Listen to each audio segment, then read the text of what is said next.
Are you ready? Absolutely. I'm always ready. Got it. Hello, friends. Hello, brothers. This is Justin with the Masonic Improvement Podcast or YouTube channel, depending on where you're watching us. I'm proud to introduce my illustrious co-host, the right worshipful guru of Goliad himself, Brother Dennis Yates. Yeah. It gets thicker and thicker every time you say it. Now Yeah. I'm the illustrious guru, just DDGM of Goliad, blah, blah, blah, blah, blah, blah. You just keep adding to your reputation. I don't know what to tell you. Before we really get started, I have an important announcement that I feel like I need to make. Do you wish you were more handsome? Do you wish women found you more attractive? Do you have difficulty with your memory work? I have the solution all in one package. I'd like to introduce everybody to the Masonic Improvement Polo, which you can obtain through the San Antonio Hat Company. I will include a link below. Check it out. They have tons of great Masonic content, not just Masonic Improvement gear, but anything under the sun that you could possibly want related to Freemasonry swag. It is on their website. Great Texas brothers. Check it out. Click the link below. You won't regret it. Yes, and we love the guys, and please support them. They support us, and they not only have shirts, but they have hats. They have, you name it. They got all kinds of cool swag. And y'all know me. I am a swag master. He's a swag snob. I'm a swag snob. You know what I got this weekend? Brothers, y'all should have been here. You should have been there in Grapevine this weekend at the Dallas conference for the Grand Master himself. It was a fabulous weekend. There were several brothers that actually ran over to Tyler to hang out for a few minutes with the other guys, the guys who didn't care so much. And then they came back and they told me that our event was so much better and so much more exciting. But well, the Tyler event, the York Rock Conference, was a little bit more exclusive than the Blue Lodge. Yes, so that's why it was a smaller group that went to Tyler. But the point is, either way, in all seriousness, at least it's important to go to something, to be at something. If there's something going on, and if you can support it, it's important to be there. As much as I would have loved to have gone to the Grand Masters Conference, I'd already committed myself to the York Rock Conference. But at the end of the day, what really matters is you and I, Freemasonry. We went and supported, Freemasonry across the state. Yes. Now I will say, I did get off track. The swag I was going to promote was my new bottle of whiskey, which is the George Washington, the George Washington recipe, and it's only sold in Mount Vernon. And I got it in the auction at the event. And so now I am the fine owner of a George Washington bottle of George Washington's whiskey, which is pretty awesome. It sounds to me like we need to have an in-person podcast sometime soon. I can do that. I can make it happen, but we're not drinking that. We'll drink my scotch. I'll get the Jack Daniels out for you. I'll pour it in another bottle and tell you that's what it is. Yeah. As long as I think that's what it is, that's all that matters. Exactly. You add enough ice to it, it doesn't matter. It all tastes the same. That's one reason why I don't drink whiskey. I like scotch because I drink it kind of like people smoke cigars. You after a while you can taste the different flavors in it, and I like scotch for that reason. I like to do that. I like to just sip it. I'm a sipper. But the cool thing though, like Justin was saying, is that this weekend we both went to different events, but they were awesome. And it was all about, bringing brothers together throughout the state. And that's the cool thing about traveling and getting to know and enjoying your Freemasonry is that you get to meet brothers from around the state. Now, I have to say, I was in trouble with my own, well, one or two people in my own district, because we had a district-wide picnic. Many of y'all joined us at the one during the Fannin Memorial, and we had another picnic this past weekend, and I was not able to attend because I was still in Dallas. But you're doing your district deputy duties. Well, they think that I should have been in Goliad for the district deputy duties because I should have represented the Grand Master at the picnic as a district picnic. Now, here's my argument. Now, you think that way, and I kind of think that way. I was obviously the right way. If you and I both think the same way, I know we agree. We're in agreement. I was the right way. Yes. But just so that other people out there hear this point, because this is a big debate with people in their lodges and why they don't travel and why they choose to stay within their own area instead of running around like some of us like to do.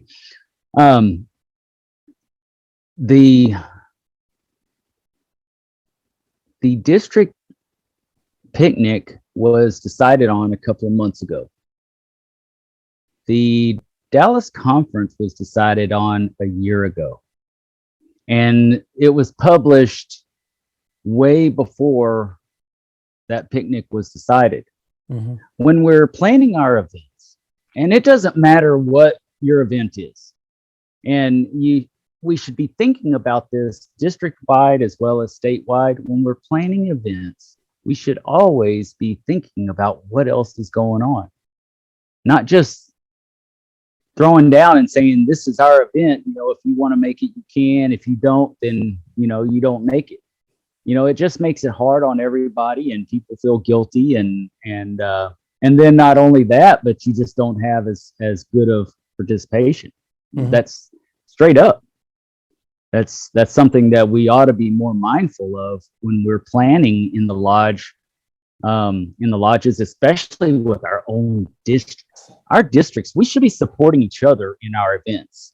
And if we're not doing that, if we don't have the communications out there to do that, then we really need to step up our game. Yeah. That's why I think the communications officer is so important. I really do. It needs to be like a district calendar, and you can compare that with the Grand Lodge calendar. When absolutely. You're planning events. Yeah. If you go to my website, my lodge website, you can see all the events that are going on with our local lodges as well as Grand Lodge. So you see everything that's happening. Now, you don't see so much of the Yorkite stuff because they don't tell me what to put on there. I'd be happy to put it on there, but they just don't tell me. Playing favorites. We gotta advertise, man. We gotta advertise for each other. The Scottish Rite reunion's coming up. The San Antonio Valley reunion. Mm-hmm. Well, what's crazy though is that the oh my goodness, that valley down there in next to the water, the Galveston Valley. Oh. They just had a reunion this past weekend. The same weekend that they had the event in Tyler, mm-hmm. the same weekend that they had the event in Dallas. And I realize that you want to have regional events so that brothers can get there, more brothers can attend that are local. Yeah. But when you think about the guys that are really out there, putting themselves out there trying to, make the most of Freemasonry, you're losing some of those guys. The guys that are more active, that are willing to travel, you're losing them. I didn't even know that it was happening until it happened. I didn't know it happened at all until you mentioned it, but I'm not in Scottish Rite yet. Right. I don't see how to eat. And that's a shame. And that's my exact point right there. Golly, everybody should have known. I saw an event on Facebook for an upcoming like a series of degrees, I guess, for Scottish Rite. And was it Dean's post? no, it was And Dean. Kohanke's. Kohanke. Oh, okay. That's And I was Dallas. like, yeah, I'm going to that. I thought it was like Dallas or something. No, it was like down there in the, the doldrums of Texas. So I was like, oh crap, can't go there. In the real, deep in the real heart of Texas, Mm. in San Antonio, where it all really began, down in San Antonio. Anatomically, really, DFW is more like the heart. San Antonio is Anatomically, San Antonio is more like the colon. It's about where that would fall in. no, that I have to tell. That's awesome. And The Austin is like Austin is like the appendix. No one really knows what it does, and sometimes you're better off without it. Right. Nice. I apologize to all my Austin brothers. Yeah, it can be implanted or it can be taken out, whatever. It's all in fun, guys. We love every part of our state, and Justin and I both travel all over these areas together and see, well, Everywhere but Houston a lot of times together. and El Paso. I don't have, I don't. But you'll be in Houston this year. I didn't put that on the list. I don't think. Yes, you will. You Oh, better. I will. It's OLT, buddy. We Yeah, kickstart in Houston. I put. I think Houston was one of the ones. Did you say you were going to all of them? Of course you did. Yeah. Who am I kidding? I think Houston. Is there one in El Paso? No, it's Amarillo.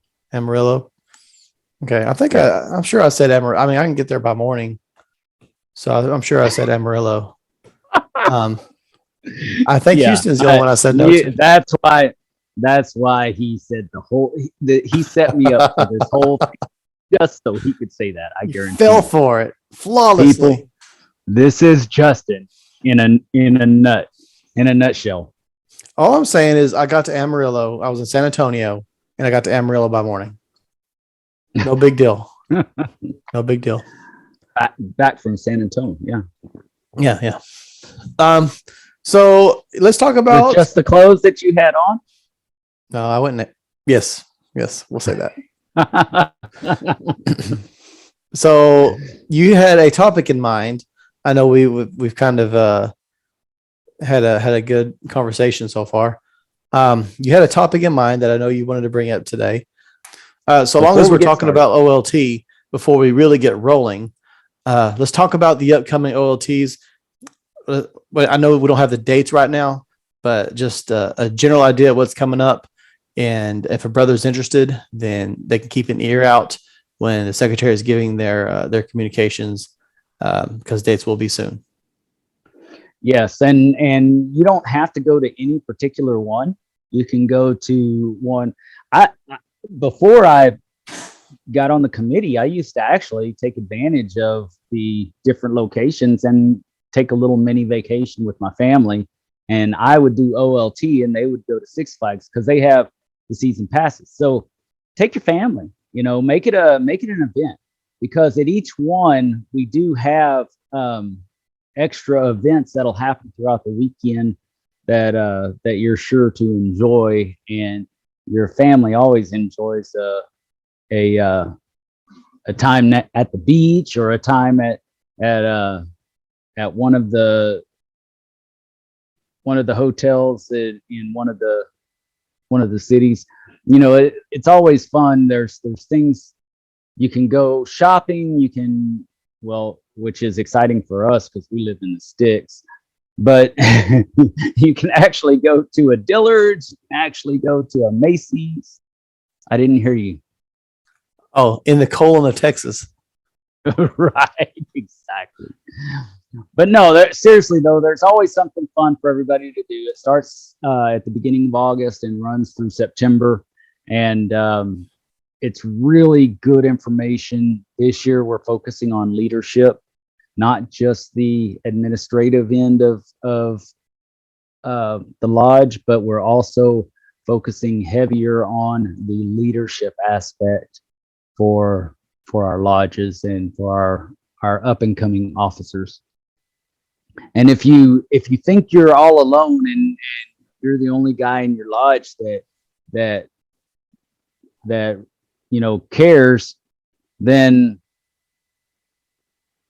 come to the OLT and you'll see lots of guys just like you that care. Mm-hmm. And they care enough that they're showing up. They're trying to learn something new so that they can take it home to their lodge and hopefully keep us going for another 300 years. Speaking of events, I just wanted to mention, I know we have moved past the Grand Masters Conference, but I was thinking there was a brother in one of the lodges in my district. He's fairly newly raised as a Master Mason, and I really recommended that he hit the ground running. Whenever there's something going on, go for it, go to it, and participate. What's his name? Micah Sampson. Micah Sampson. Yeah. And so when I was at Tyler, I get a text from him, and it's him and the Grand Master. So he went to the conferences. Very cool. That were over the weekend. Got to take a picture of the Grand Master, meet him, see the Indian degrees that went on and everything like that. And I mean, that's powerful. That's how you get people invested in the fraternity. It is yes. Get them out, get them doing things, and they'll meet so many people. They'll have such memorable experiences that they'll want to continue that. Absolutely. I wholeheartedly agree, but I'll play devil's advocate real quick.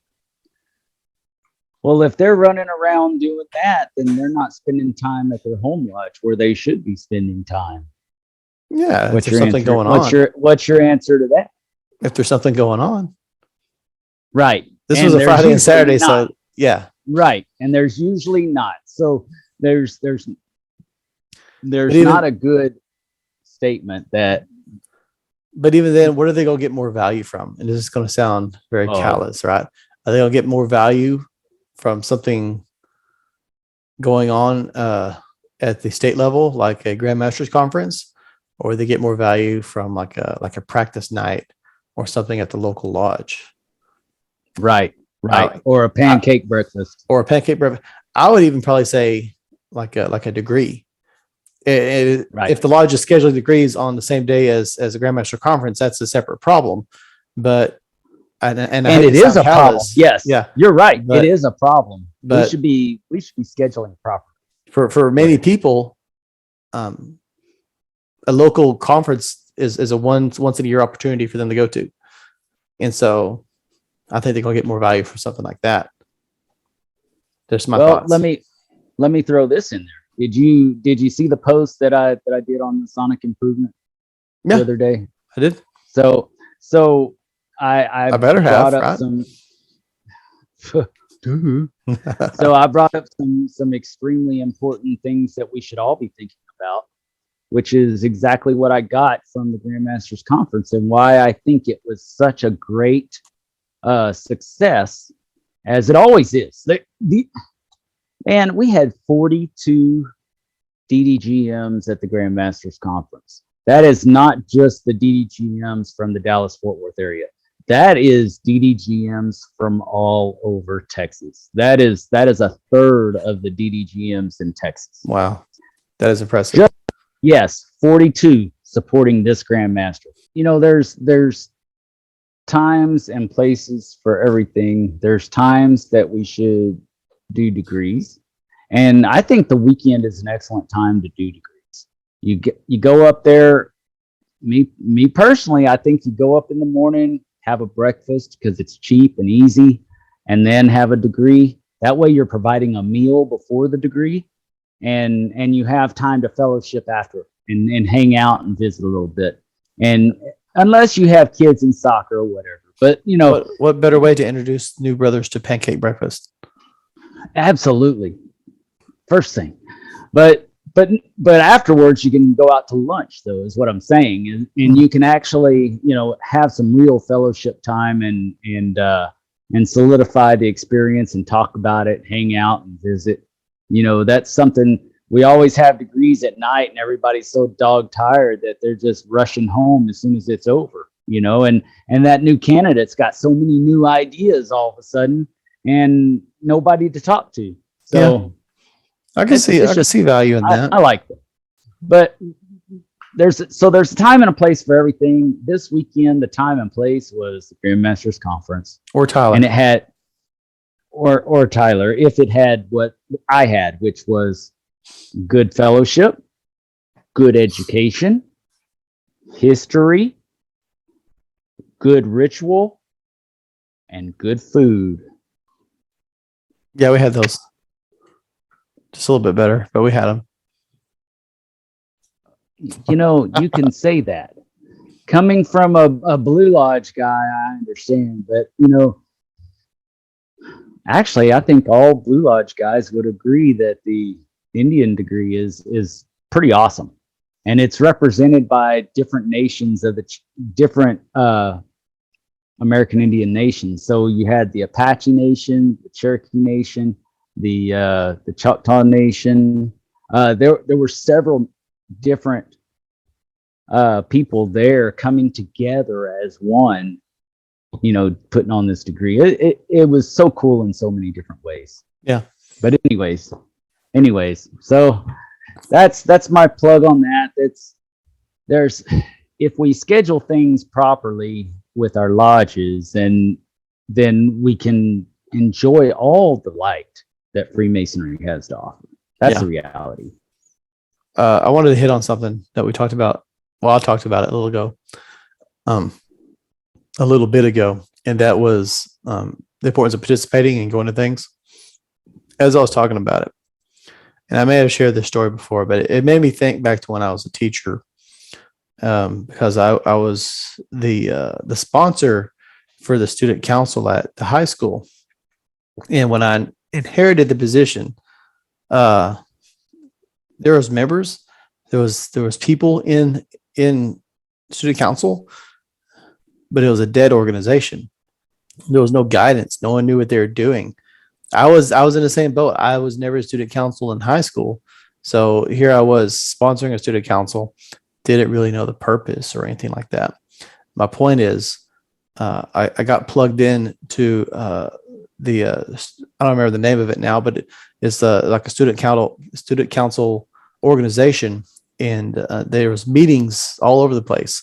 And so I started taking as many kids as I could, especially the officers, to these meetings. And that's where they started hearing ideas and started learning more about student council. And that's where I started learning more about it. And that's what turned everything around. It turned a dying organization into one of the biggest and most activity-driven organizations. Yes. Yeah, very vibrant organization in the school. And so that's why I think it's important that you get as many Master Masons as you can to these conferences, and more especially these offshore leadership trainings, these festive boards like Waco is going to be hosting, Masonic Con, things like that. It's important to go to these things. What's the saying? It's feed the things you want to grow and starve the things that got to go. If you want to grow as a Mason, then you have to feed it. You have to go to other things. This sounds very negative, but you're not going to get everything Freemasonry has to offer by going to a stated meeting once a month. That's a fact. It's a fact. You have to get out and experience other things. And there's even a point when you have to start getting out of your own district. This happens as you grow as a Mason. You're not neglecting your lodge and you're not neglecting your district. But if you look at the point within the circle, if you're the point, that circle will expand as you grow as a Mason.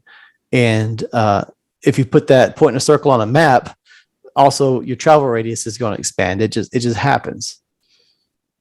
Yes, absolutely. And there's no better time for me than when I meet somebody that I've chatted with on Facebook, that I've enjoyed having debates with or whatever on Facebook or conversations, and then meeting them in person and getting to share those ideas in person, and then just see where it goes. This weekend I got to meet Art de Hoyos. I've You just now got around to meeting him? Yes, I've got several of his books, and I've got several autograph copies of his books. He was kind enough to do that for me, and I got to meet him and sit and visit with him, and who knows, he might just be a guest on Masonic Improvement one of these days soon. Man, you gotta put a spoiler tag in before you say anything like that. I know, but things like that wouldn't have happened if I hadn't traveled. If I'd stayed home, I wouldn't have had that conversation. Yeah, so very similar story. I went to a Royal Arch degree up in Fort Worth last week, I think it was. And previous to that, I had been messaging a brother on Facebook. He had some ideas for some directions we could take the podcast. And I'm always open to ideas, right? So I was like, hey, those are really good. And those are really good. I'll bounce them off Dennis and see what he thinks. I don't bounce anything off Dennis. I just do it, man. But I went to that degree, and I walk out, and the candidates are sitting there, and this one dude's like, "Hey, Justin, how are you?" And I was like, I have met a lot of Masons, right? So usually when someone says something like that, I just roll with it. Not the sound, but I meet a lot of people. So I can't possibly remember if I met someone once at one time. But he's like, we've been messaging on Masonic Improvement, and so like the odds of running into this guy at this particular place after he had so recently been messaging me, pretty astronomical. And so it was really cool to actually meet with somebody that listens to the podcast and talk to them in person. What's funny is that I met with him too. So he also came to Dallas this past weekend, and I met with him and shared a drink with him, and we all we were all sitting around drinking scotch and whiskey and smoking cigars and stuff, and so yes, I too met with him, and it's the coolest thing. Being able to meet people that you wouldn't have known otherwise. And it just solidifies the friendships. Absolutely. So, Kareem, if you're listening to this, shout out, brother. Absolutely. And Seth, you're still a friend, but today is his. Absolutely.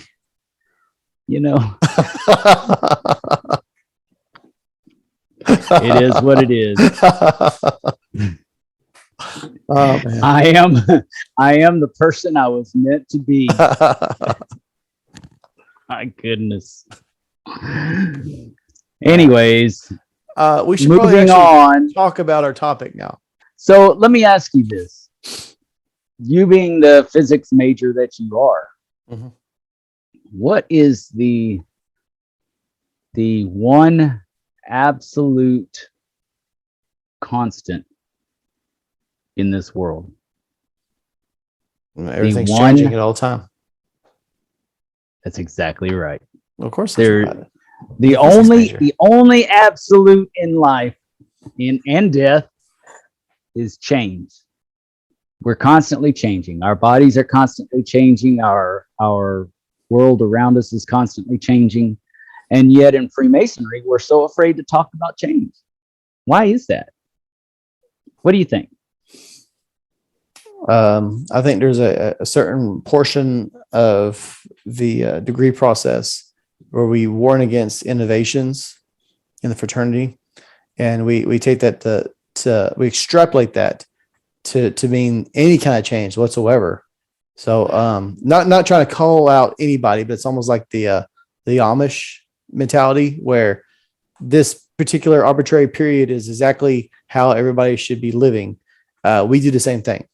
We think the 1950s is exactly how everything should be run moving forward, regardless of where the world's at or what changes have happened in society or anything like that. Yes. And what's really crazy about that scenario is that, you know, you brought up the 1950s because that was the largest point of expansion for Freemasonry. Yeah. However, it was all because of the joiner mentality that happened after the end of the wars. Had nothing to do with Freemasonry at all. Part of me feels as though maybe I shouldn't have called out the Amish just now, but I also know that they won't be watching my YouTube channel. That's so bad. That's so bad. But so funny. Oh my goodness. But you know, but that's the reality, and they're proud of not changing with the times, and to some degree, there's truth in that too, because they hold on to some values that are really important that a lot of us have lost, and we've missed out on. You know, 90% of the divorces in the world would probably cease if we didn't have all the distractions around us, taking our attention away from our family. Yeah. You know, that's the reality. But you're right.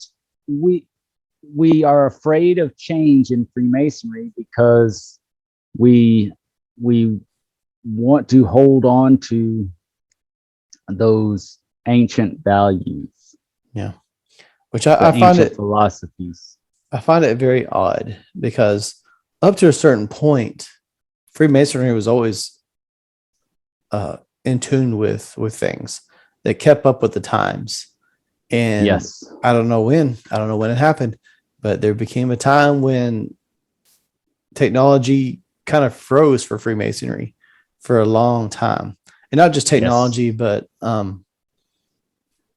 don't know, man. Like, we used to be the movers and shakers, and it all stopped. It all just stopped. It's almost like it startled us at a certain point, because we were the shakers and the movers until the industrial period began, and the when steel production started and all of that, we kind of froze in that time frame, and then the production industrial period started jumping forward in leaps and bounds, and we got scared and froze because we didn't know what to do. That's almost what it seems like. Yeah. And really, we should know exactly what to do. We have for years and years been the leaders of society, and we should have the answers, but instead we stuck our head in the sand. Yeah. And now we're playing catch up. Yes. But that's a good thing, though, is that now we are at a point to where we are, things are taking a turn for the positive, and we're starting to embrace the things that we should be changing. Mm-hmm. But I also want to say this. This is what's really, really unique to me, is that I don't think Freemasonry is the only organization that is kind of stuck in the past in that way. It's like I haven't read the book, but I've heard a lot about it. Bowling Alone. And have you heard of this or read it? It's basically about how organizations have diminished over the past several decades. The idea being that, you know, bowling leagues used to be really common, and now if you want to bowl, you're pretty much the only guy out there or girl out there bowling. And but any kind of organization like the Lions Club and Rotary, lots of churches, we're not the only organization that's seeing that problem, but a lot of these organizations, again, going back to the 1950s, are still meeting the buildings that were built around that time, using the same technologies that were implemented around that time, and the same mentalities that they had at the time. And I don't know why this phenomenon exists, but these are the organizations, and not just organizations in the big picture, but on the individual level, like in the community level. The ones that are still stuck like this are the ones that are demising and dying organizations. But if you look at the churches, and the Masonic lodges and like the Lions clubs that are moving forward and accepting change, they're the ones that are thriving, the ones that are trying new things like we used to a long time ago. Yes. Yes. And I was, while you were stating that, in my mind, I'm picturing growing up and hearing that saying, "I'm okay, you're okay," kind of thing. And everybody gets a participation trophy, and everybody, Oh yeah. they're, everything. It's okay to be irrelevant. It's okay to be non-productive. It's okay to be, there was a time when it was like almost a sin to challenge somebody to do better than what they're doing. You mean holding them accountable?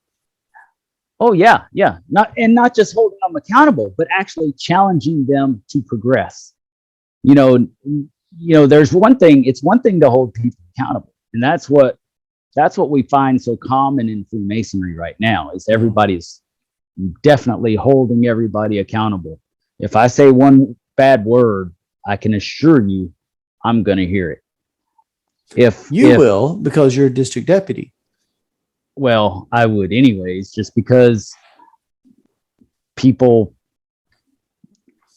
like to call me out on things, and that's okay. That's okay. And maybe that's you at an individual level, but I have found that we generally do not hold people accountable.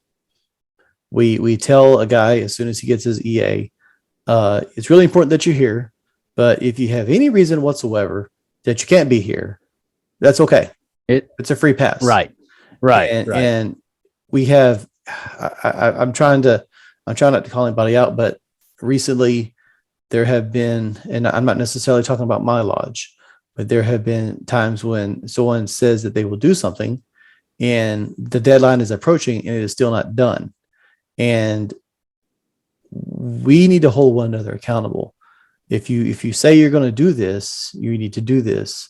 And we need to tell new members, there's a reason you're joining, and we have expectations, and failure to meet those expectations may affect your ability to progress as you go through the lines. I just feel like as a whole, and I never forget. This is actually something I'm going to touch. I don't know how much I'm going to talk about it, but I am going to talk about it some at Masonicon. Let me back up. There's something called an honor group. Okay. Mm-hmm. And basically the short and sweet of an honor group is it's difficult to get into. Once you're in, you're held to a higher standard than non-members, and failure to meet those standards results in some kind of penalty or expulsion. Freemasonry is an honor group. It fits the definition on paper. In practice, it does not anymore. But on paper, it fits the definition. But somewhere along the line, we stopped holding one another accountable, and that's a huge aspect of the honor group. Is accountability. What's interesting is that you're right. So back in the 20s and the teens and the 20s and the 30s, you see a lot of in the lodge minutes, you see a lot of people that are having Masonic charges brought onto them for public in drunkenness and stuff like that. Yep.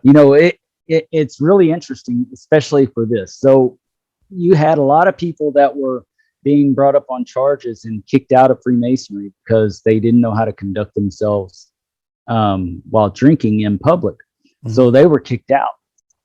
Today, because of that same thing, we're so afraid of drinking in the lodges, because we don't want to make ourselves look bad or have the liability of an organization that allows drinking on their premise, right?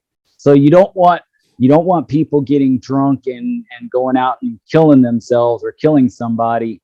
And that's the basis of not allowing drinking in the lodge, because people might get out of control and they might make us look bad if they get drunk. So And yet the shrine has managed to survive. well, but here's the thing though. What's so interesting is that we have allowed people to drink outside of the lodge and carry themselves like fools outside of the lodge. Mm-hmm. And the whole basis for us not allowing drinking in the lodge is so that people don't drink too much and act like fools in the lodge. But we still allow those same people to stay as members. So we've lowered our expectations on individuals Mm-hmm. and raise it on an organization instead of doing it vice versa. We could drink in the lodges and stuff. And now this is my own opinion. If we held out everybody accountable to those same kind of standards that we used to, as far as, public drunkenness and stuff like that, it wouldn't be a problem to have drinking in our lodge, because nobody would be getting drunk. No one would drink in excess. They wouldn't do it because they knew the penalty if they were to do it. Well, having a bar in your lodge would go a long ways to raise some money as well. It would definitely raise some money. I mean, why do you think the VFWs did it? But you bring up a very good point, and I was actually about to hit on that, because you mentioned, if you look at the old minutes, there's a lot of talk of Masonic trials, and usually, if you look at the dates, there's some disagreement probably among Masons, but a lot of those dates would fall in the period that a lot of brothers would consider to be the golden age of Freemasonry. And right. Why? Well, because we held each other accountable. It was hard to get into. We held each other accountable, and it was easy to get kicked out if you didn't uphold higher standards. And so That's why I say, on paper, we're an honor group. On paper, that's what's supposed to happen. I mean, if you read it, that's if you study the law and the actual wording in the ritual and things like that, that's how it's supposed to go. If you don't uphold the standards, Absolutely. You're out. And we stopped doing that. And now we're no longer an honor group in practice. And I don't think it's any surprise that when we stopped treating ourselves as an honor group and more like a service organization is when we started declining right. With quotation marks. Right. Well, yeah, because in reality, if every Mason that lived at that time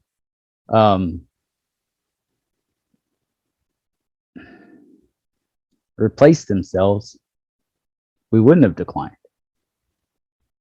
If every Mason that lived at that time or during that past time had their sons join because they were so excited or interested to be a part of this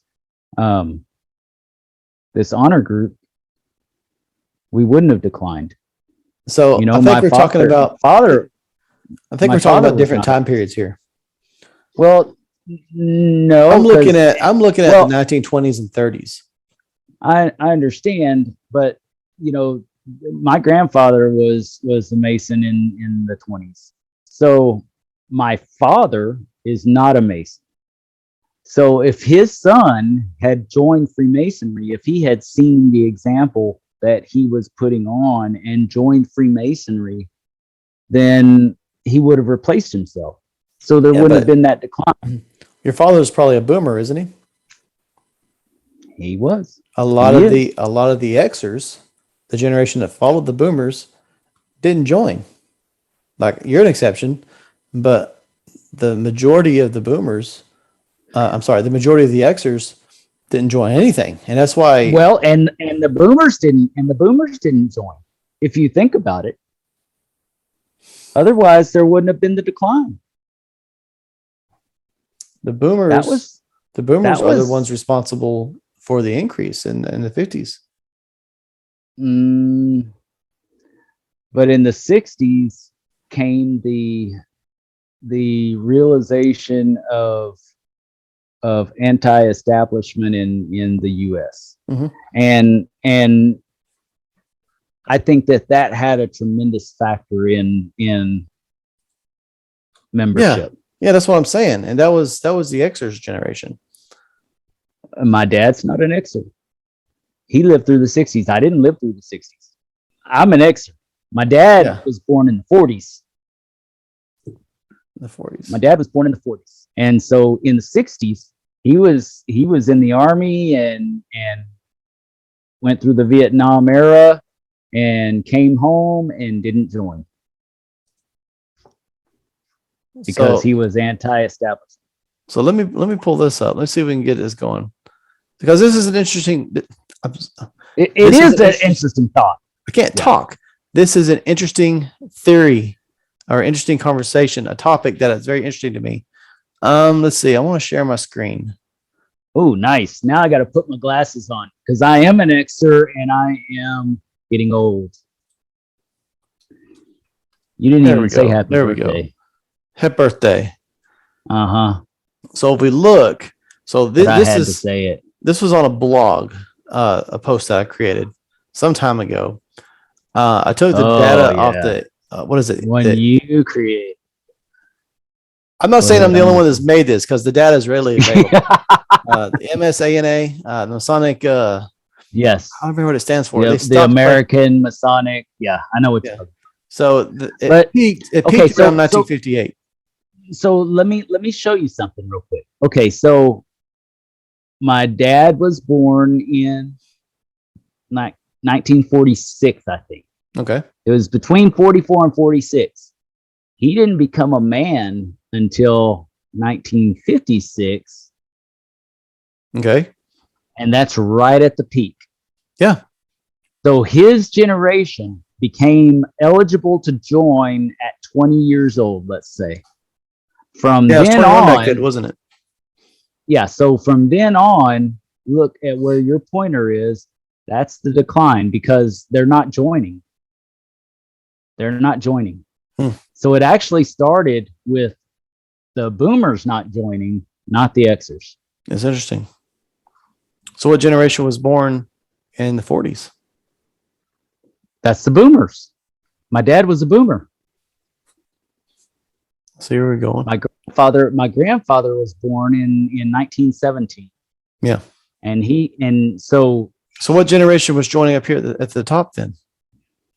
That was my grandfather's generation because in the silent generation. Yeah, the silent generation because they were coming back from the wars. That's interesting. I have to look more into it, but it's an interesting thought. Because looking at it, to me, just how I interpret it, I think the boomers, like they technically, these generation things, like there's no solid dates on any of these. Yeah, it's tough. But I look at it like around the 40s, around 1940, it's probably about when we start qualifying people as boomers, and 1958 being the peak. These guys are starting to turn. I mean, they're 18 at this point, but they're starting to turn. Yeah. So yeah, I can see. And they're coming of age and they're anti-establishment, so they don't want to join the boomers. Anti-establishment. Yes, because in the 60s, that's when it became the thing to become. I can tell you, man, my dad had an afro.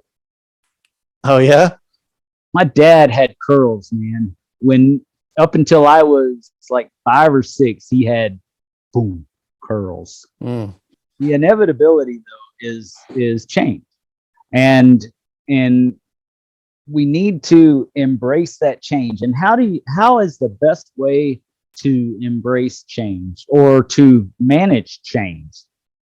Let's say we're not even embracing it, but let's manage it. How is the best way to manage change? I stand up and inform everybody that is not how we did it my year as worship master, and we should never do it again. Absolutely. You manage That's- it by putting it off and never doing it. The show is over, folks. We've said it all right there. Thank you. It's the most dangerous words ever mentioned by any organization are that's not how we've always done things. Well, to answer your question the loaded question I gave you, the way that we manage our change is to educate ourselves. Yeah. How do you manage your situation? You educate yourself to the contrary. So whatever the task is at hand, you should educate yourself towards that task so that you're better equipped to make the decisions. Yeah. One of my favorite. Go ahead. It's like, it's been about a year now. We had a very heated conversation, a couple conversations at my lodge about dues, how dues needed to increase. And I was one of the guys that was really pushing for this. And I owe the success of it.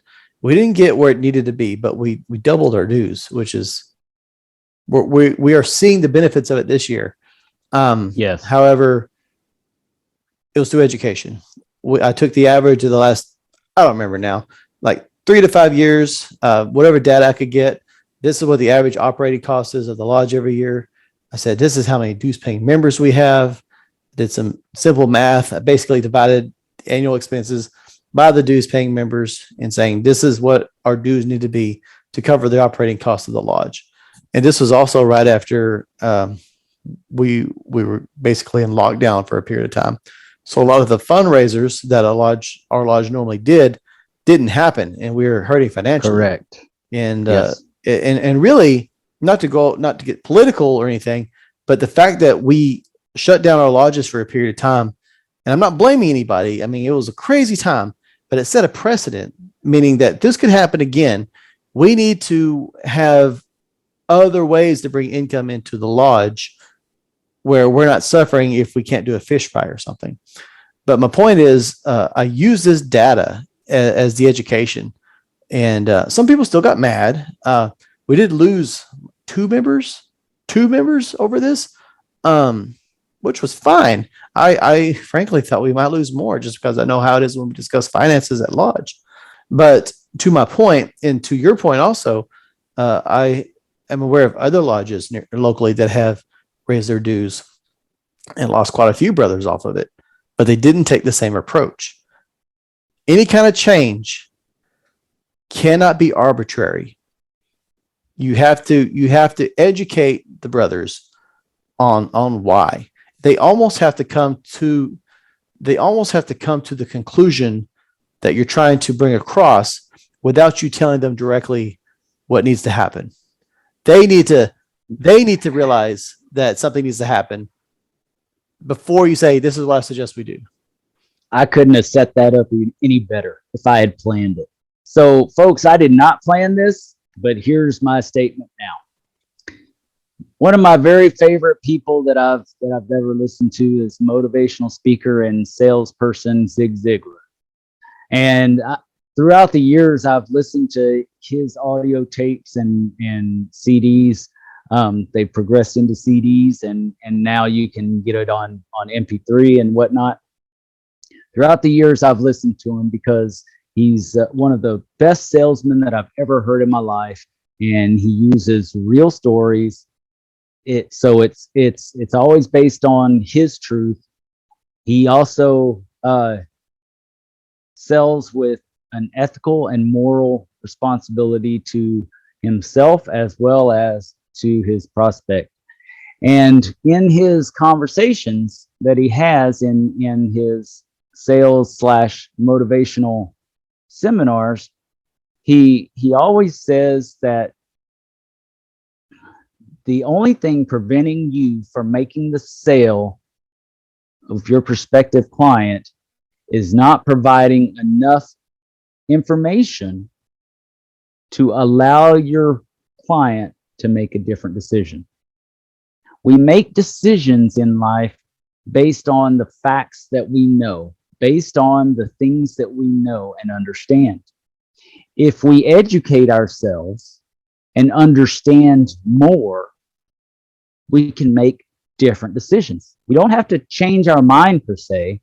We can just make another decision based on new information.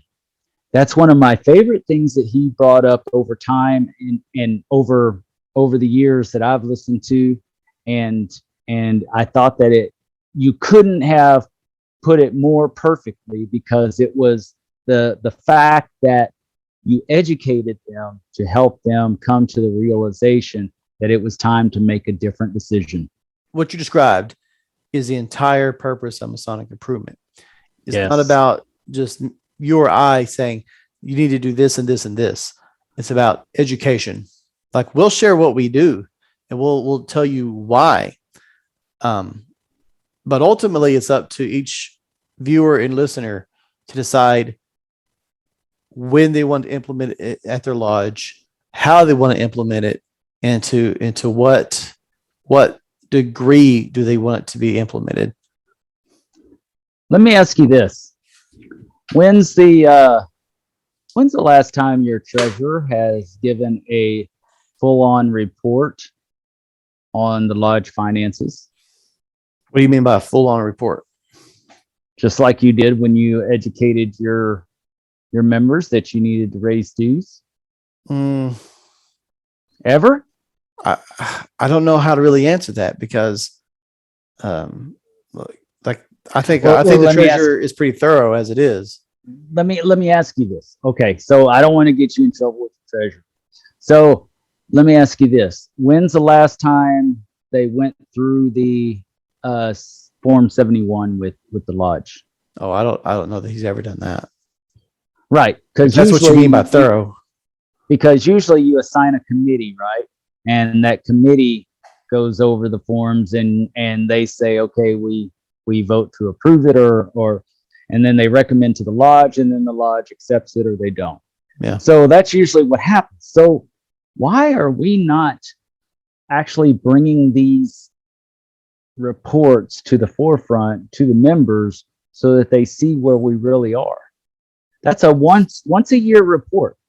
So why can we not have that one report gone through with a presentation by the treasurer to just examine where the lodge is, good or bad, not saying it's negative or positive, but just saying, here's where we are. This is what we spend every month. This is what we bring in every month. Yeah. I don't see at this point, like, I agree, like, hearing you talk about it, I don't see the current, and I don't mean this negatively. I think it's more just I hate to say it's just like an age thing right now, but I think and it's not how they've always done. It's not, but to your point, there's no reason that someone else can't present it. Right. But yeah, doing like a PowerPoint once a year and saying, look, this is what we brought in. This is where our expenses were. This is how much was brought in by dues. This is how much was brought in by this and this and this fundraiser. Yes. And just break everything down so everybody can see. Yes. And that would be the perfect opportunity to really determine who you want your committee to be, your 3-person committee for the Form 71, your audit committee, because make that their job is that they create the presentation for the lodge to see. And then once it's done once or twice, it's easily just cut and paste at that point and throw it into a PowerPoint and present it to the lodge every year. Yeah. Make that that committee's job. That's your job, is to present the facts to the lodge. And then we approve the audit, because the audit is what it is. I mean, they're numbers. You can't, if you're manipulating numbers, you don't need to be in that seat, and you don't need to have any part of your lodge's finances. Yeah, I agree. No, I think there's a lot of value in what you're talking about. Yeah, I think that's an idea. And it just came to me. It's not like I set this whole you know, premise for the show based on that one thought, because guys, I'm not that smart. It's actually about the third time that you've given us this disclaimer, and I don't think anyone thinks you're that mischievous. I'm that smart. No one secretly thinks you're masterminding anything, so we're good. Right. Oh, that's awesome. Well, but that was one of the thoughts that I had when you were talking about, you know, what you did with your lodge. I was thinking, why are we not doing this every year?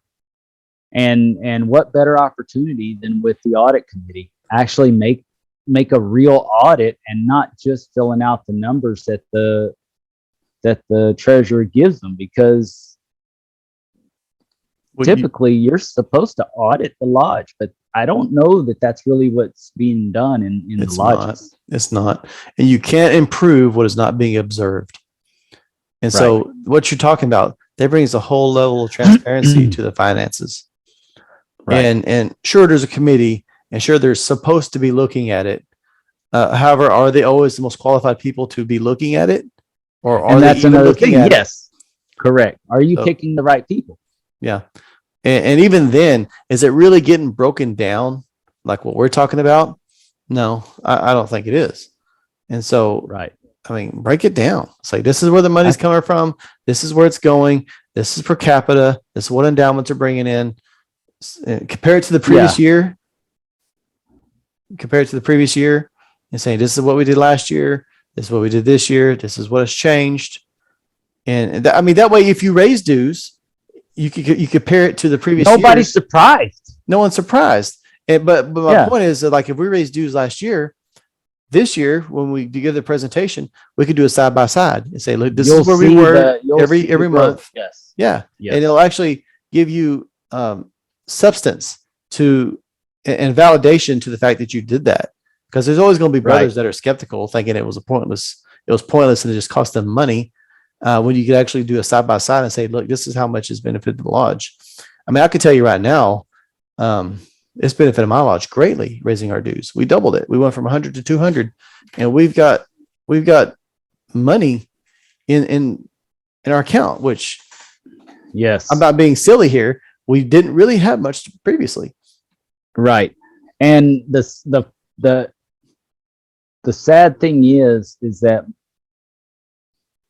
most lodges have less than 5 digits in their accounts, and if they do have 5 digits, it's lower 5, like low 5. Mm-hmm. So the reality is that, you know, we shouldn't have any of our fundraisers going towards supporting the lodge. If we're doing that, we're doing something wrong. Towards supporting the lodge. We should be supporting our lodges. Yeah. Oh, I agree. I agree. If we don't have it, and if you don't have the membership to support your lodges, why don't you? Yeah, and you brought something to my mind. This whole conversation we've had has been totally without any real subject, but I think it's been a great conversation. Because as you're saying that, it made me think of something, and I'm going to be completely just shooting from the cuff on this. Most lodges right now are in the position where they need to be planning for replacing their buildings. Right. Like we've already touched on, these are built in the 50s and 60s. And we didn't always do. If it's that new. If it's that new. And we haven't always done a great job of maintaining them. Right. And that has caught up to us in many of these lodges. We need to start putting back money to replace our lodge building at some point. And if we're not willing or able to do that, you know what it's time for? Change. Change. What kind of change? Change. Positive change. What's the dirtiest word in Freemason? I don't want to say it. Merge. I'll say it. You need to merge. It's either merge or demise, and you certainly don't want to demise. You want to keep that charter going. You want to You want to keep it alive. So the other thing is to merge and share a building. You know, do what's best for the fraternity. Do what's best for your brothers. Mhm. I mean, don't just sit on your laurels for the sake of having your own building or whatever. If you have issues with your lodge next door and feel like you can't get through that to keep your fraternity alive, we need to take a good, hard, close look at what we think Freemasonry is if we have those kind of differences. And I'm not trying to be hypocritical because my lodge is in that time period and it does have some maintenance issues. However, I think these can be reversed. I think they can be, I don't think it's so far gone that we can't fix it and improve the lodge and it be a nice building. But I've also been in buildings where the roof's about to fall in, mold growing in the carpet, things like that. There's not much you can do at that point. We need to be realistic and we need to evaluate the current status of our lodge buildings and determine, can these be fixed or do we need to start saving back money to build something new? Yes. And I think regardless of which way you go, I know how we love to have work days and things like that. I think it's time to start looking at hiring professionals because we do it ourselves. And then what happens 6 months from now, we're fixing something another brother has done. Hire professionals. Well, and now I agree. I'd like to throw this out. Okay.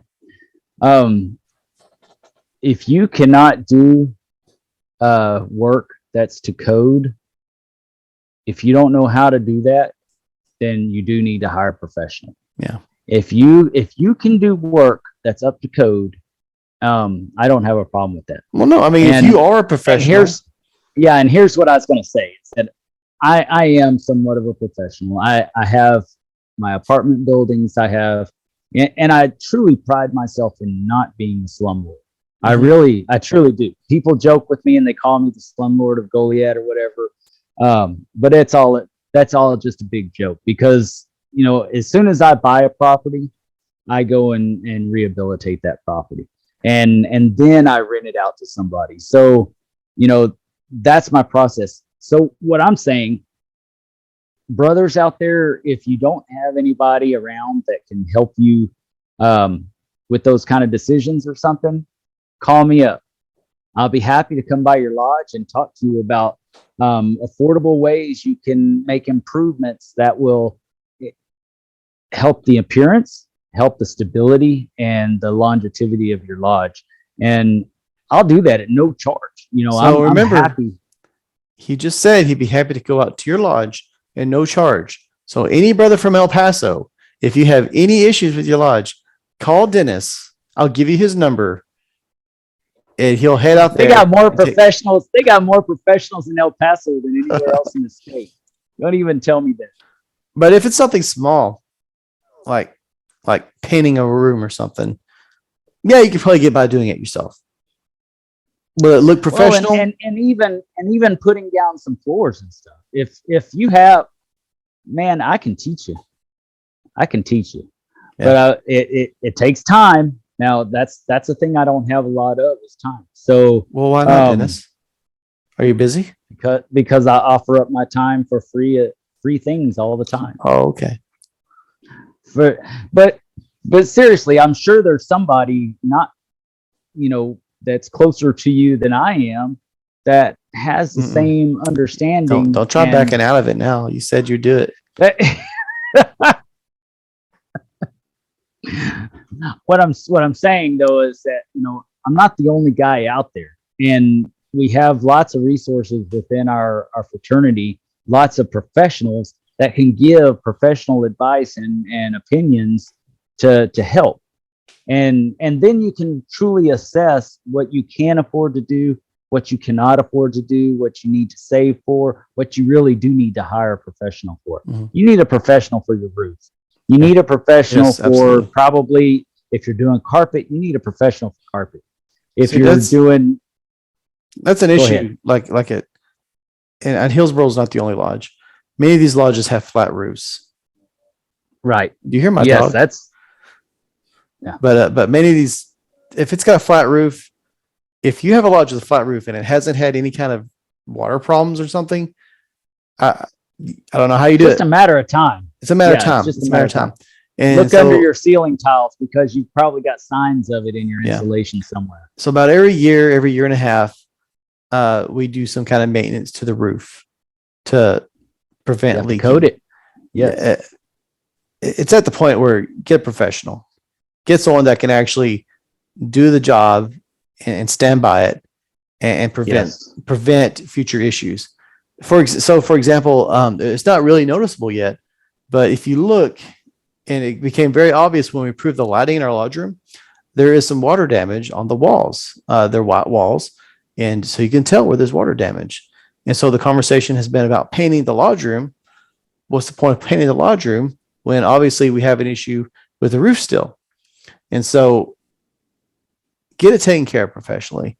Like it, you're just kicking the can down the road at this point. And any improvement that you do could potentially be destroyed. Like you got to take care of And the if important you- things. Yeah, and if you're seeing visible water damage, it's possible that you have to do more work than just paint. That's a good point too. So you really got to assess that as well after you fix the roof. But you're absolutely right. First, you got to fix the roof. Yeah. And paint the outside of your lodge, guys. Mm. Oh So my we were- gosh, I was going to bring this up. best Yeah. protection from water. Paint the outside, but also like my lodge, for example, is brick on the exterior. And we were talking about getting a professional to come power wash. And some of the brothers have power washers and they volunteered to come do it, but they're not professionals. Like there's a lot more that goes into a power wash than just high pressure water, right? It goes back to getting professionals to take care of business. Like if you wanted to, if you're going to do it, you might as well have it look the best it can. And if you're volunteering to do it, you do the best damn job you can do. You don't half-ass anything. No, I agree. And also, if you volunteer to do it. This goes back to accountability. If you say you're going to do it, get it done. Let's not 3 months from now wonder why the parts are still sitting in the closet and why the leak is still there. Like I understand we're a volunteer organization. I get that. First and foremost, at the end of the day, if someone makes you angry, you have every right to never show back up again, right? But if you say you're going to do it, then do it. And if you don't have time, or you suddenly find that you don't have time, like you made a mistake, you need to tell somebody. Yeah. Say, look, I said I could do it.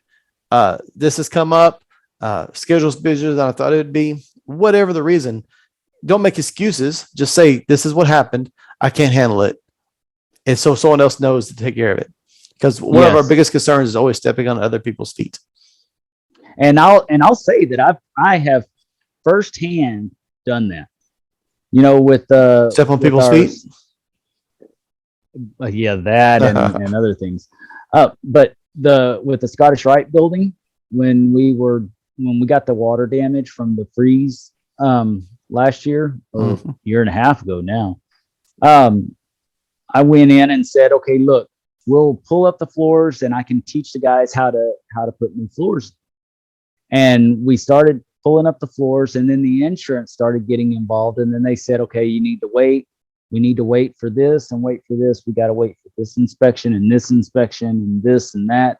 And it pushed us into a time frame to where now I'm a DDGM and I don't have the time that I had back then when all this started. And so I had to ask someone else to pick up the baton and take it and carry it. And fortunately, there was somebody who had the time that was willing to step up and do that. So they're still being worked on, but I'll have to ultimately, what's going to happen though is that because I won't be able to be there to teach how to do the floors. We're going to have to pay to have floors done. It's a big project. Mhm. It's we're talking about thousands upon thousands upon thousands upon thousands of dollars. Big 5 figures, guys. Actually into 6 figures. Oh. So but it happened. Nobody planned it to be that way, but it happened that way because we were waiting on the insurance, we were waiting on this, we were waiting on that. We had to check for asbestos, we had to check for all kinds of different, things to be inspected before we could proceed. Mhm. And with that, it took away my time. So it doesn't have, you don't have to feel bad about what happens after it happens. Once you figure out that you can't proceed further, you have to find your replacement or find another solution. Yeah. And that's the reality. You can't just leave it in limbo for forever. Yeah, don't leave it. Come figure something out and move forward. You have to move forward for the betterment of the fraternity and your lodge. Nobody's going to want to join if they see trash everywhere. The people aren't going to want to rent our building if we have torn up floors all over the place. Yeah. So we need that rental income for that big old building. That's an expensive building. And we can't wait around for it. So, guys, that's from personal experience. And this is where the discussion has come about today, is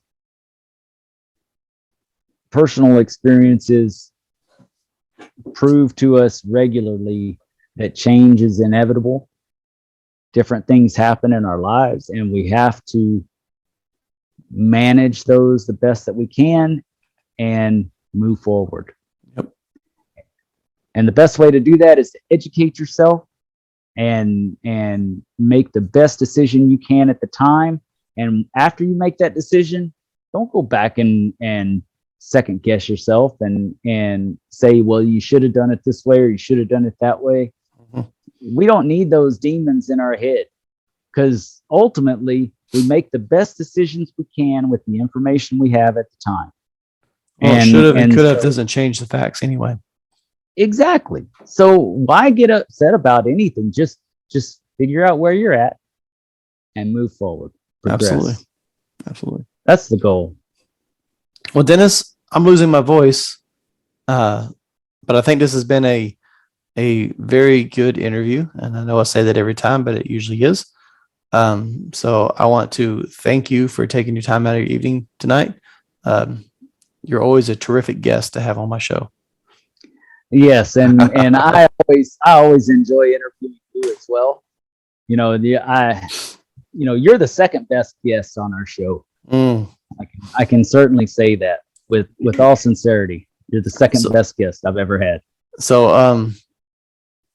I'm just going to put this in here because we talked a little bit.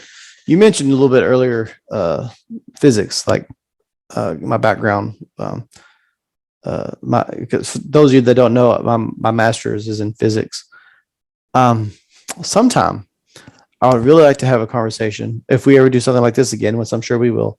I really wanted to take a deep dive, not like extremely deep, but into physics, because oh yeah, I'm down. It's interesting. Like, everyone thinks that science, it kind of separates you from deity, meaning like the more scientific you are, the more of an atheist you tend to be. If you understand what I'm getting at. And absolutely, historically, like if you look at the New Age movement and all that, the scientists at the time thought that it actually brought you closer to God. And so what's interesting is, so my bachelor's is in biology, and studied a lot of chemistry. studied a lot of physics, and the more deep you get into physics, oddly enough, things start to get Weird. interesting. They get weird, and they get weird. They get weird in a way that Hermetically brings you speaking, back. Yes, yes, but they get weird. It gets weird in a way that brings you back full circle. Yes. And so, so I'm not going to details, but before I really started this journey, this Masonic journey, that scientific journey I took, I was always pretty open-minded, spiritually, esoterically, paranormally, if that's even a word. However, I kind of turned that off at a certain point in my life, and then this science journey not only brought me back full circle, but it a whole new level of full circle. So just I guess a teaser for anybody that's listening. That's a conversation I like to have sometime. Yes, me too. I just think it'd be we need to find the right guest for that one. Yes. Yeah, definitely. Yeah. Or if we just do like a one-on-one at some point, that'd be really good. Yeah. But anyway, like Absolutely. I said, I'm losing my voice, and I think we covered quite a bit of good content. So with that, I'm going to sign off. And man, I just can't help but notice how much more handsome and fit I look in this Masonic Improvement polo shirt. And you can obtain one too. Click the link below. People, don't let him fool you. He's been working out every night. He's trying to make that shirt look better himself, which I don't blame him. He needs to. Not everybody can be me and just exuberate magnificence at all times without any work. You know what would help though? Do you know what would help? Humility. A Masonic Improvement t-shirt. Yes, it would. Yes, actually, it's a polo. It's a polo, but it would still help. Yes, but it'd really bring out your eyes. It definitely would. Like that's another thing people the always colors. See. The colors in the white always attract the blue in my eyes. It really brings out my eyes. And this is just people. I just wear it, and people I've never met just stop and say, "Hey, I just want to say, I don't know anything about that shirt, but it's really bringing out the color in your eyes." People say it makes me look taller, slimmer, more muscular. Yes, I've had people come up and say I have like this strange animal attraction about me now. I know your wife said that she was going to make you stop wearing it because there's just strange women showing up at the door. Yeah, well, she wants to make me stop wearing it, but at the same time, if you like strange women, you need to get you a Masonic Improvement t-shirt, a polo shirt. Yeah. So anyway, my point: get yourself some of this swag. You're gonna look awesome. It looks great. I'm going to keep communicating with the San Antonio Hat Company, create more of this awesome stuff. There are hats out there, Masonic Improvement hats. Check it out, man. But like I said, they have a great variety of Masonic things. So even though I would obviously like you to represent Masonic Improvement, you can still represent the fraternity. There's tons of great stuff out there. That's all I got. Absolutely. Absolutely. And what I've got to say is, brothers, if you're out there and you're listening to our podcast and you're thinking, man, I wish that I had brothers like that around my area, then you might want to ask the brothers in my lodge if you really want somebody like me in your area. But no, seriously though, if you like the conversations that we have and you feel like you're missing that in your lodge, let us know, because we know people all around the state, all around the country, and we can help you get to where you're looking to be in your Freemasonry. It's a very personal journey, and we join a lodge not knowing what we're joining until we become a member. So it's okay to travel to other lodges and get some of the light that you're not getting in your lodge, and then take it back to your lodge. Be the light that you want from your lodge.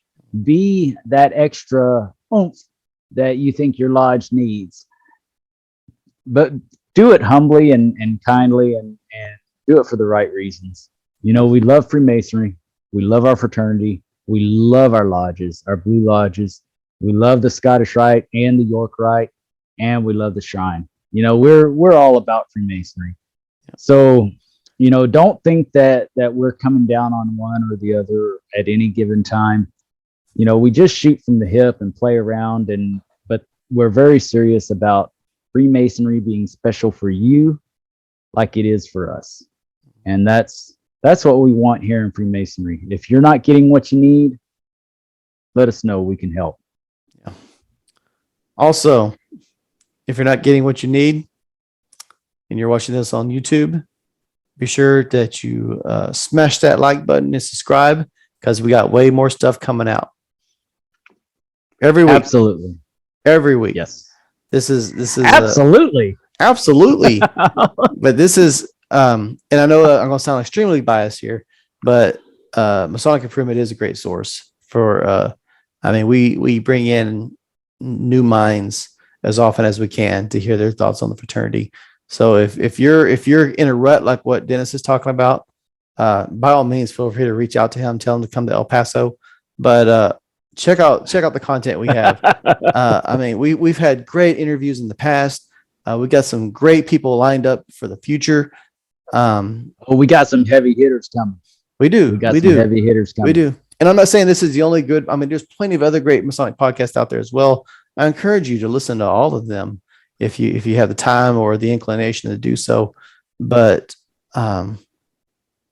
pretty soon we're getting close to the Grand Officer season again, to where we'll be talking with Grand Officers already. Wow. Really? It's getting close. Yeah, it is. We're halfway there, man. Halfway there. Living on a prayer. Yeah, but you're right. I think, unfortunately, I think one of the candidates for the Grand South will not come on our show. However, we'll be sure to interview as many We'll get the other one on the show, though. Yeah. It's not an unfair advantage if you're declining. Right. We offer it to everybody. But that's okay. I'm not gonna be controversial when he comes on, and because I really want the man to have all the respect he deserves, because he is a good candidate. Mm-hmm. And we look forward to interviewing him. But you know who you are. You know who you are. You know who you are. And every time we see you, we're going to invite you to come on Masonic Improvement. Well, I'm sure we'll get one of the candidates for the Grand South. Yeah, absolutely. Cool, man. Maybe we'll get the happy-go-lucky one, the one that's just free-flowing. And Rayburn's already been on. No. But we do, in all seriousness, we do need to interview Rayburn again. Yes. I like to hear how he likes it. Well, yeah, I like to hear how his year's gone. And how his first year's gone. And yeah. And Right Worshipful Bart, man, we got to. Yeah. I think it would also be good if we could tie down Most Worshipful again and just hear kind of like we did with we need to do an exit Curry. We need to do an exit interview with him and do an incoming interview with Right Worshipful G. Clay. And if we can get him on, we certainly want to. He's very busy trying to plan for his year, but yes, he's one of our favorite people, and we want him on. Yeah.